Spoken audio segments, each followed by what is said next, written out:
നമസ്കാരം. വെളിച്ചം ചാനലിലേക്ക് സ്വാഗതം. 2025 ജൂലൈ 14-15 തീയതികളിലെ രാശിഫലങ്ങൾ, ദിനഫലങ്ങളാണ് ഇതിൽ പറയുന്നത്. 12 രാശിക്കാരെ കുറിച്ചും പറയുന്നുണ്ട്. ഒരു ദിവസം നമ്മൾ മിനിമം അറിഞ്ഞിരിക്കേണ്ട ജ്യോതിഷ വിവരങ്ങളാണ് ഇതിൽ ഏറ്റവും ചുരുക്കി പറയുന്നത്. ഇതിൻ്റെ കറക്റ്റ് ടൈമിംഗ് പറയുകയാണെങ്കിൽ ജൂലൈ 13 വൈകിട്ട് 6:53 PM മുതൽ ജൂലൈ 15 രാത്രി 11:58 PM വരെയാണ് ഈ ഫലങ്ങൾ അനുഭവവേദ്യമാകുന്നത്.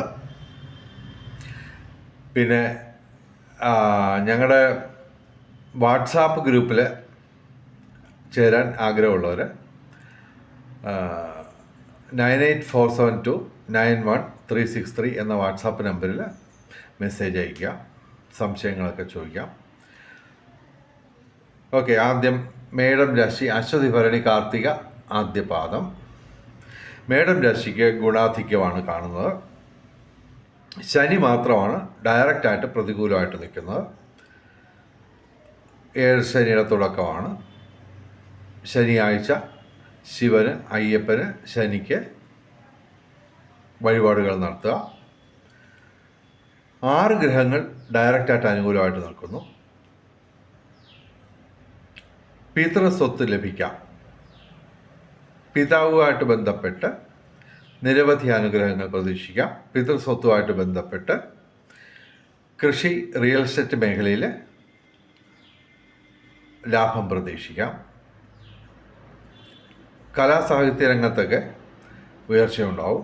വിവിധ സ്രോതസ്സിൽ നിന്ന് ധനവരവുണ്ടാവും. മിഥുന മാസം മുഴുവൻ തൊഴിൽ ലാഭം, പിതൃഗുണം, സന്താന നേട്ടം ഇവ പ്രതീക്ഷിക്കാം. ഭാഗ്യപരീക്ഷണങ്ങളിൽ സാധ്യതയുണ്ട്. വിവിധ സ്രോതസ്സിൽ നിന്ന് ധനവരവ് വരും. മേടം രാശിക്ക് ഗുണാധിക്യമാണ് കാണുന്നത്. ഇനി ഇടവൻ രാശി, കാർത്തിക അവസാന 3 പാദം, രോഹിണി, മകയിര ആദ്യ 2 പാദം. ഇടവൻ രാശിക്കും ഗുണാധിക്യമാണ് കാണുന്നത്. ശനി, വ്യാഴം, ചന്ദ്രൻ, ശുക്രൻ ഇവ അനുകൂലമാണ്. ഡയറക്റ്റായിട്ട് പ്രതികൂലമായി നിൽക്കുന്നത് ചൊവ്വ മാത്രമാണ്. ചൊവ്വാഴ്ച മുരുകക്ഷേത്രത്തിൽ, സുബ്രഹ്മണ്യ ക്ഷേത്രത്തിൽ വഴിപാടുകൾ നടത്തുക. ബന്ധങ്ങൾ ഊഷ്മളമാവും. എല്ലാവിധ ബന്ധങ്ങളും ഊഷ്മളമാവും. അതുപോലെ തന്നെ പുതിയ സുഹൃത്തുക്കളെ ലഭിക്കാം. അതുപോലെ തന്നെ വിവിധ സ്രോതസ്സിൽ നിന്ന് ധനവരവ്. അതുപോലെ തന്നെ ശനി ഇവിടെ 11ാം ഭാവത്തിൽ ലാഭസ്ഥാനത്ത് നിൽക്കുന്നു. ഏർപ്പെടുന്ന ഏത് കാര്യത്തിലും വിജയസാധ്യത നിലനിൽക്കുകയാണ്. സാങ്കേതിക മികവുകൊണ്ട് വിസ്മയങ്ങൾ സൃഷ്ടിച്ച് നേട്ടങ്ങൾ കൊയ്യാൻ പറ്റും.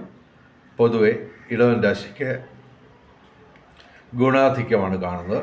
ഇനി മിഥുനം രാശി, മകയിരം അവസാന 2 പാദം, തിരുവാതിര, പുണർദം ആദ്യ 3 പാദം. മിഥുനം രാശിക്ക് ഗുണാധിക്യമാണ് കാണുന്നത്. എങ്കിലും ശനി കണ്ട ശനിയാണ്. ശനിയാഴ്ച ശിവന്, അയ്യപ്പന്, ശനിക്ക് വഴിപാടുകൾ നടത്തുക. ഞായറാഴ്ച ശിവന് വഴിപാടുകൾ നടത്തുക. വ്യാഴാഴ്ച മഹാവിഷ്ണുവിന് വഴിപാടുകൾ നടത്തുക. സൂര്യൻ, വ്യാഴം, ശനി ഇവ ഡയറക്റ്റായിട്ട് പ്രതികൂലമായതിനാണ് ഇത് പറയുന്നത്. എങ്കിലും ഇവർക്ക് ഡയറക്റ്റായിട്ട് 5 ഗ്രഹങ്ങൾ അനുകൂലമായിട്ട് നിൽക്കുന്നു. ബുധൻ, ചൊവ്വ, ശിഖി, സർപ്പം, ശുക്രൻ. ഭൂമി ക്രയവിക്രയങ്ങളിലൂടെ നേട്ടങ്ങൾ കാണുന്നു. പൂർവികരുടെ അനുഗ്രഹം ഉണ്ടാവും. ഭാഗ്യപരീക്ഷണങ്ങളിൽ സാധ്യതയുണ്ട്. വിവിധ സ്രോതസ്സിൽ നിന്ന് ധനവരവുണ്ടാവും. അതുപോലെ തന്നെ കലാസാഹിത്യ രംഗത്തൊക്കെ നേട്ടം ഉണ്ടാകാനുള്ള സാധ്യതയുണ്ട്. മിഥുനം രാശിക്ക് ഗുണാധിക്യമാണ് ഞങ്ങൾ പ്രവചിക്കുന്നത്.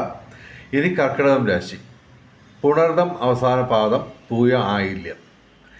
കർക്കിടകം രാശിക്ക് അല്പം മോശപ്പെട്ട ദിവസങ്ങളാണിത്. 5 ഗ്രഹങ്ങൾ ഡയറക്റ്റായിട്ട് പ്രതികൂലമാണ്. ചന്ദ്രനും സർപ്പവും അഷ്ടമത്തിലാണ് നിൽക്കുന്നത്. എങ്കിലും ശനി ഭാഗ്യസ്ഥാനത്തുണ്ട്. അത് ഗുണദോഷ സമ്മിശ്രമായിട്ടുള്ള ഫലം തരും. തിങ്കളാഴ്ച ശിവക്ഷേത്രത്തിൽ, അതുപോലെ തന്നെ ആഴ്ചയിൽ 7 ദിവസവും സർപ്പപ്രതിഷ്ഠയുള്ള ക്ഷേത്രങ്ങളിൽ ദർശനം നടത്തുക. കാരണം ചന്ദ്രനും സർപ്പവും അഷ്ടമത്തിലാണ് നിൽക്കുന്നത്. ഞായറാഴ്ച ശിവക്ഷേത്രത്തിൽ വഴിപാടുകൾ നടത്തുക. വ്യാഴാഴ്ച മഹാവിഷ്ണു ക്ഷേത്രത്തിൽ വഴിപാടുകൾ നടത്തുക. ബുധനാഴ്ച ശ്രീകൃഷ്ണ ക്ഷേത്രത്തിലും വഴിപാടുകൾ നടത്തുക. എങ്കിലും സാധാരണഗതിയിലുള്ള ധനപരവും മറ്റു കാര്യങ്ങളൊക്കെ നടക്കും. എങ്കിലും ഈശ്വരനായിട്ട് ചേർന്ന് നിൽക്കുകയാണെങ്കിൽ അല്പം ദോഷാധിക്യമുള്ളതൊക്കെ നമുക്ക് മറികടക്കാൻ പറ്റും. ക്ഷേത്ര ദർശനം, മന്ത്രജപങ്ങൾ, കർമ്മത്തിൽ പാലിക്കേണ്ട വിശുദ്ധി, അതുപോലെ തന്നെ ദാനധർമാദികൾ ഇവയൊക്കെ അനുഷ്ഠിച്ച് മുന്നോട്ട് പോവുകയാണെങ്കിൽ തീർച്ചയായിട്ടും നമുക്ക് ഈ ദോഷാധിക്യം മറികടന്ന് ഗുണാധിക്യം നേടിയെടുക്കാൻ പറ്റും. ഇനി ചിങ്ങം രാശി, മകം, പൂര, ഉത്ര, ആദ്യപാദം. ചിങ്ങം രാശിക്ക് ചന്ദ്രൻ, സൂര്യൻ, വ്യാഴം ഇവ അനുകൂലമാണ്. പക്ഷേ 5 ഗ്രഹങ്ങൾ ഡയറക്റ്റായിട്ട് പ്രതികൂലമായിട്ട് നിൽക്കുന്നു. ഗുണദോഷ സമ്മിശ്രമായിട്ട് ഫലം പറയാം. എങ്കിലും അല്പം ദോഷാധിക്യമുണ്ട്. കാരണം ശനി അഷ്ടമത്തിലാണ്. ശാരീരിക മാനസിക അസ്വസ്ഥതകളുണ്ടാവാം. ശനിയാഴ്ച വ്രതമെടുത്ത് ശിവന്, അയ്യപ്പന്, ശനിക്ക് വഴിപാടുകൾ നടത്തുക. ആഴ്ചയിൽ 7 ദിവസവും സർപ്പപ്രതിഷ്ഠയുള്ള ക്ഷേത്രങ്ങളിൽ ദർശനം നടത്തുക. ചൊവ്വാഴ്ച മുരുകക്ഷേത്രത്തിൽ വഴിപാടുകൾ നടത്തുക. ശ്രീകൃഷ്ണ ക്ഷേത്രത്തിൽ ബുധനാഴ്ച വഴിപാടുകൾ നടത്തുക. വെള്ളിയാഴ്ച ഗണപതി ക്ഷേത്രത്തിൽ വഴിപാടുകൾ നടത്തുക. ഇങ്ങനെ ചെയ്യുകയാണെങ്കിൽ, ഈശ്വരനുമായിട്ട് ചേർന്ന് നിൽക്കുകയാണെങ്കിൽ, പ്രാർത്ഥനയോടെ കർമ്മങ്ങൾ അനുഷ്ഠിച്ചാൽ 11ാം ഭാവത്തിൽ ലാഭസ്ഥാനത്ത് നിൽക്കുന്ന സൂര്യൻ്റെയും വ്യാഴത്തിൻ്റെയും ആനുകൂല്യം ലഭിക്കും, പരമാവധി ലഭിക്കും. എങ്കിലും പൊതുവെ ഇവർക്ക് മിഥുന മാസം മുഴുവൻ തൊഴിൽ ലാഭം, പിതൃഗുണം, സന്താന നേട്ടം ഇവ പ്രതീക്ഷിക്കാം. സർവവിധ സൗഭാഗ്യം, ദൈവാധീനം, ഭൗതിക സുഖങ്ങൾ ഇവയൊക്കെ ലഭിക്കും. പക്ഷേ നമ്മൾ ഈശ്വരനുമായിട്ട് ചേർന്ന് നിൽക്കണം. ഇനി കന്നിരാശി, ഉത്രം അവസാന 3 പാദം, അത്തം, ചിത്തിര അവസാന 2 പാദം, ആദ്യ 2 പാദം കന്നി രാശി. കന്നി രാശിക്ക് ഗുണാധിക്യമാണ് കാണുന്നത്. 6 ഗ്രഹങ്ങൾ അനുകൂലമാണെങ്കിലും ശനിയും ചൊവ്വയും ഡയറക്റ്റായിട്ട് പ്രതികൂലമാണ്. അപ്പോൾ നമ്മൾ ശനിയാഴ്ച വ്രതമെടുത്ത് ശിവന്, അയ്യപ്പന്, ശനിക്ക് വഴിപാടുകൾ നടത്തുക. ചൊവ്വാഴ്ച മുരുകക്ഷേത്രത്തിൽ വഴിപാടുകൾ നടത്തുക. ഇവർക്ക് പൂർവിക സ്വത്ത് ലഭിക്കാനുള്ള സാധ്യതയുണ്ട്. പൂർവിക സ്വത്തുമായിട്ട് ബന്ധപ്പെട്ട് കൃഷി, റിയൽ എസ്റ്റേറ്റ് മേഖലയിൽ നേട്ടമുണ്ടാവും.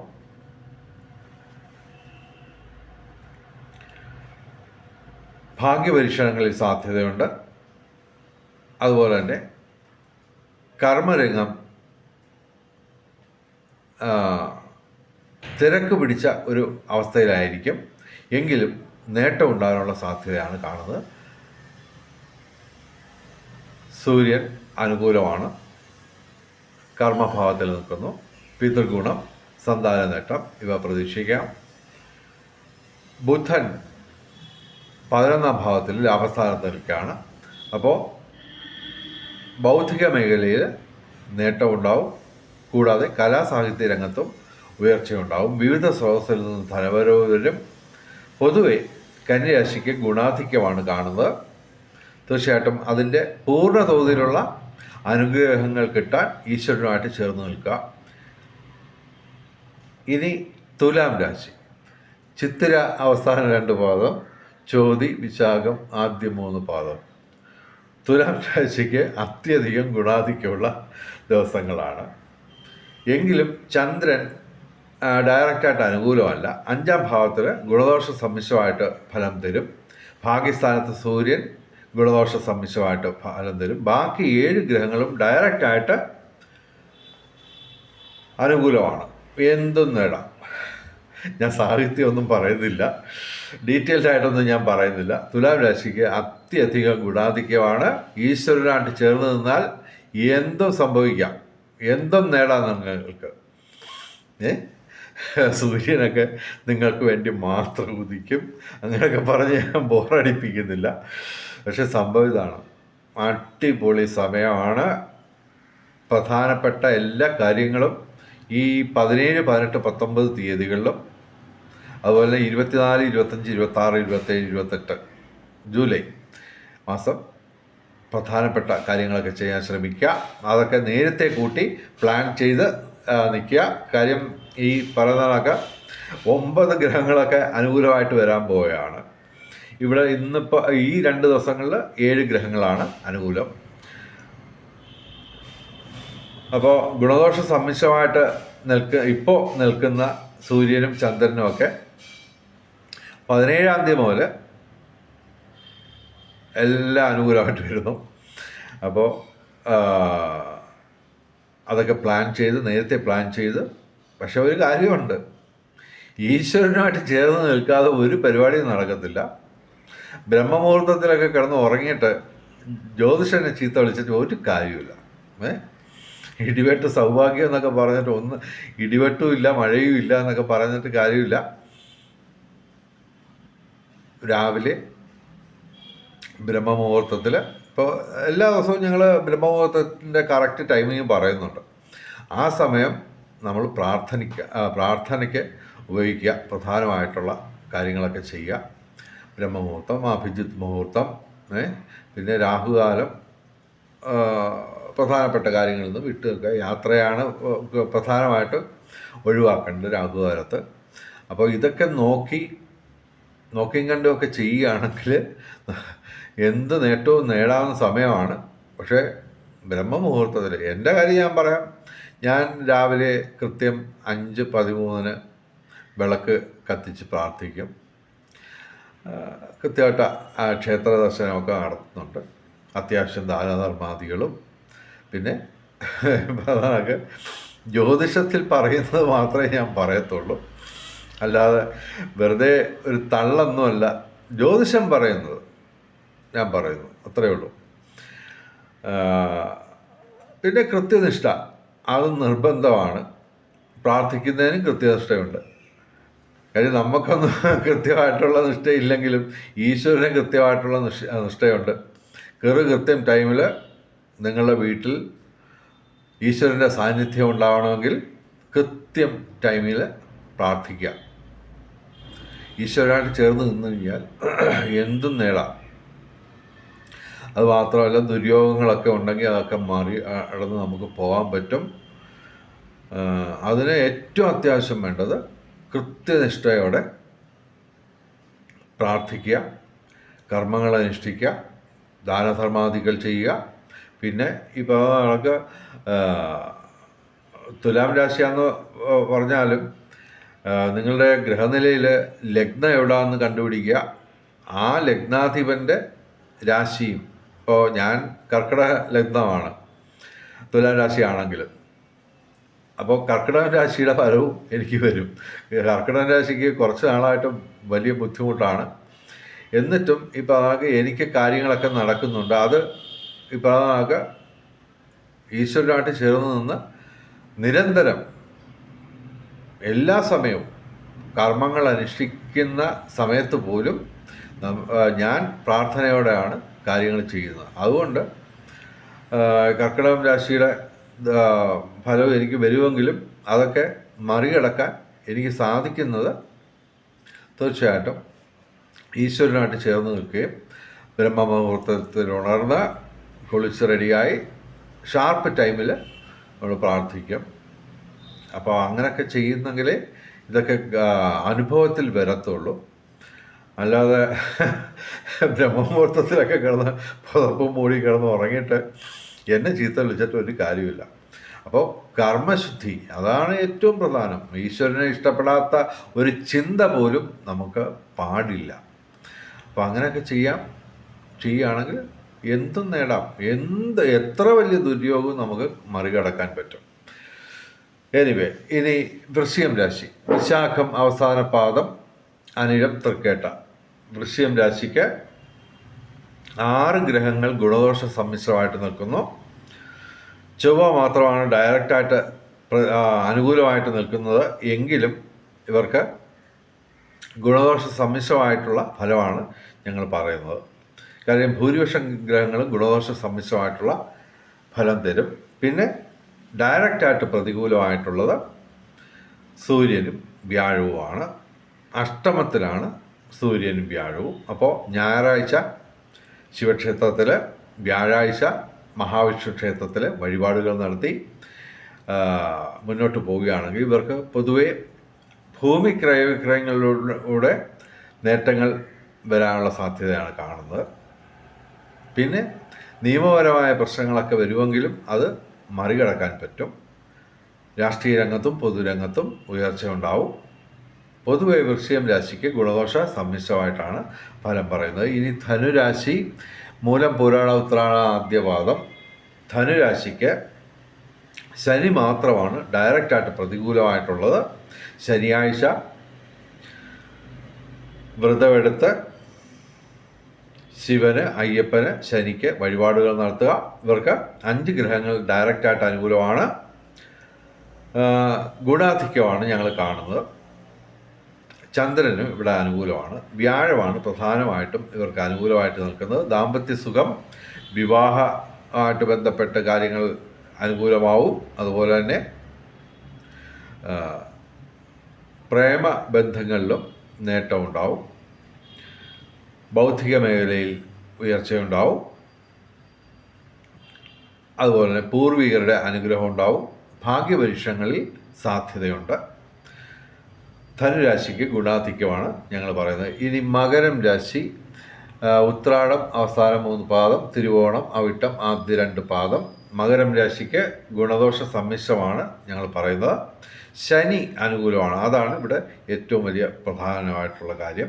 സൂര്യനും അനുകൂലമാണ്. അത് മിഥുനമാസം മുഴുവൻ.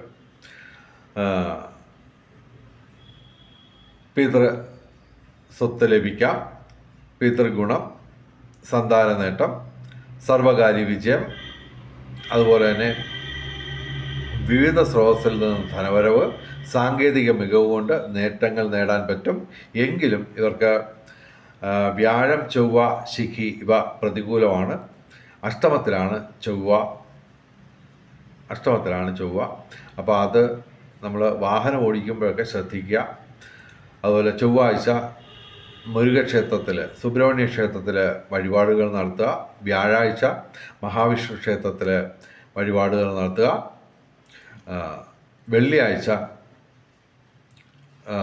ഗണപതി അമ്പലത്തിൽ വഴിപാടുകൾ നടത്തുക. പൊതുവെ ഇവർക്ക് ഗുണദോഷ സമ്മിശ്രമാണ്. എങ്കിലും ഈശ്വരനായിട്ട് ചേർന്ന് നിന്ന് കഴിഞ്ഞാൽ ശനി അനുകൂലമായിട്ട് നിൽക്കുന്നതിൻ്റെ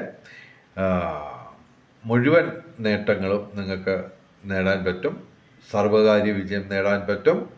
സാങ്കേതിക മികവ് കൊണ്ട് അത്ഭുതങ്ങൾ സൃഷ്ടിച്ച് നേട്ടങ്ങൾ കൊയ്യാൻ പറ്റും. മകരം രാശിക്ക് ഗുണദോഷ സമ്മിശ്രമാണ്. ഇനി കുംഭം രാശി. അവിട്ടം അവസാന 2 പാദം, ചതയം പൂരിട്ടാതി ആദ്യ 3 പാദം. കുംഭം രാശിക്ക് ഗുണദോഷ സമ്മിശ്രമാണ്. ഇവർക്ക് ശനി, സർപ്പം, ചൊവ്വ ഇവ പ്രതികൂലമാണ്. അപ്പോൾ ഞായറാഴ്ച എല്ലാ ദിവസവും, ആഴ്ചയിൽ 7 ദിവസവും സർപ്പപ്രതിഷ്ഠയുള്ള ക്ഷേത്രങ്ങളിൽ ദർശനം നടത്തുക. ശനിയാഴ്ച വ്രതമെടുത്ത്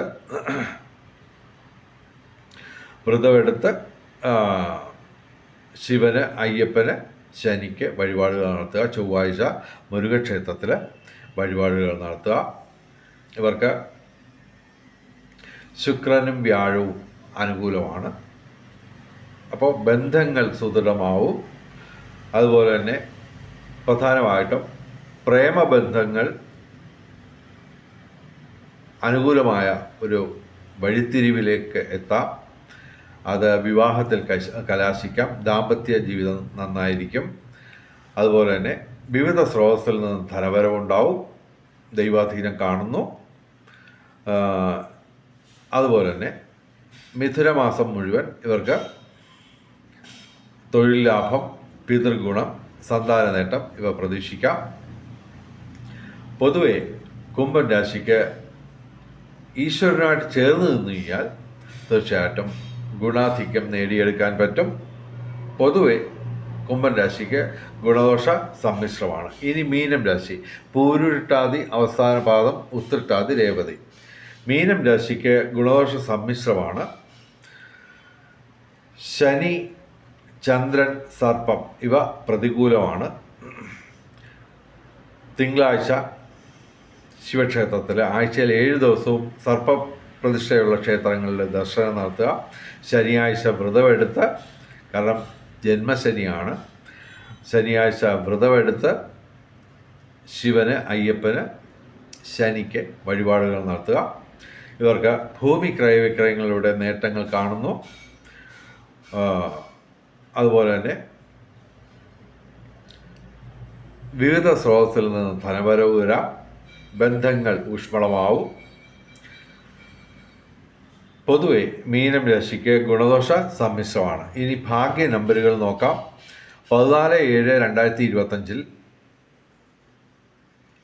3 ഏറ്റവും വലിയ ഭാഗ്യസംഖ്യ. 4, 1, 5, 9, 2 ഇവയും ഭാഗ്യസംഖ്യകളാണ്. 15/7/2025 4 ഏറ്റവും വലിയ ഭാഗ്യസംഖ്യ. 5, 1, 6, 9, 2 ഇവയും ഭാഗ്യസംഖ്യകളാണ്. ബ്രഹ്മമുഹൂർത്തം നോക്കാം. 14-ാം തീയതി രാവിലെ 4:38 AM മുതൽ രാവിലെ 5:26 AM വരെയാണ് 14-ാം തീയതി ബ്രഹ്മമുഹൂർത്തം. 15-ാം തീയതി 4:39 AM മുതൽ 5:27 AM വരെയാണ് 15-ാം തീയതി ബ്രഹ്മമുഹൂർത്തം. അഭിജിത്ത് മുഹൂർത്തം 14-15 തീയതികളിൽ ഉച്ചയ്ക്ക് 12:07 PM മുതൽ 12:57 PM വരെ 14-15 തീയതികളിൽ അഭിജിത്ത് മുഹൂർത്തമാണ്. അഭിജിത്ത് മുഹൂർത്തത്തിലും ബ്രഹ്മമുഹൂർത്തത്തിലും പ്രധാനപ്പെട്ട കാര്യങ്ങൾ ചെയ്യാൻ ശ്രമിക്കുക. ഇനി രാഹുകാലം 14-ാം തീയതി രാവിലെ 7:49 AM മുതൽ 9:23 AM വരെയാണ് 14-ാം തീയതി രാഹുകാലം. 15-ാം തീയതി ഉച്ചയ്ക്ക് ശേഷം 3:41 PM മുതൽ വൈകിട്ട് 5:16 PM വരെയാണ് 15-ാം തീയതി രാഹുകാലം. രാഹുകാലത്ത് പ്രധാനപ്പെട്ട കാര്യങ്ങളിൽ നിന്ന് വിട്ടുനിൽക്കുക. അതുപോലെ തന്നെ യാത്രകൾ ഒഴിവാക്കുക. ഇനി ഭാഗ്യ നിറങ്ങൾ. 14-ാം തീയതി തിങ്കളാഴ്ച നീല, 15-ാം തീയതി ചൊവ്വാഴ്ച ചുവപ്പ്, അല്ലെങ്കിൽ ഇവയുടെ ഇളം നിറങ്ങൾ, അതല്ലെങ്കിൽ ഈ നിറങ്ങൾ ഡിസൈനായിട്ടുള്ള വസ്ത്രങ്ങൾ ധരിച്ചാൽ ഭാഗ്യവർദ്ധന ഉണ്ടാകുന്നതാണ്.